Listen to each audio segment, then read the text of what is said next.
Hello guys, எல்லோருக்கும் இனிய தைப்பொங்கல் நல்வாழ்த்துக்கள். இன்றைக்கி பொங்கல் வீடியோ தான் காமிக்க போகிறேன். எங்கள் அம்மா, எங்கள் அப்பா, என்னோடய மகன் எல்லோரும் 3 பேரும் நேரமாக குளிச்சுட்டு சாமி கும்பிட்றாங்க. கேஸில் வந்து தான் வச்சோம் பொங்கல். அந்த காலத்தில் தான் செங்கல் வச்சு அதில் மண்பானை வச்சு வைப்பாங்க. கரும்பெல்லாம் 3 பக்கம் கட்டி அதெல்லாம் ஒரு அழகு. கிராமத்து சைடு இன்னமும் பண்ணுறாங்க. சிட்டி சைடெலாம் இந்த மாதிரி கேஸ் அடுப்புலையே வச்சுட்டு சாமிக்கு படைச்சிட்டு சாமி கும்பிட்டு இருப்பாங்க.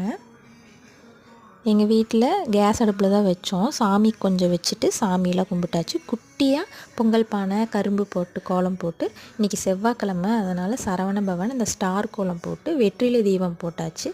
சாமிக்கு பூவு, இந்த வெற்றிலை தீபம் பாருங்கள் அழகாக இருக்குது பார்க்குறக்கே. 6 படைன்றனால 6 வெற்றிலை தீபம் போட்டாச்சு. சாமிக்கெல்லாம் ஃப்ரூட்ஸ் வச்சு வெற்றிலை பாக்கு வச்சுக்கோங்க மறக்காமல். உங்கள் வீட்டில் என்ன நடந்தது அப்படின்றதையும் கமெண்டில் ஷேர் பண்ணுங்கள். வீடியோ பிடிச்சிருந்தா லைக் பண்ணுங்கள். பாய்.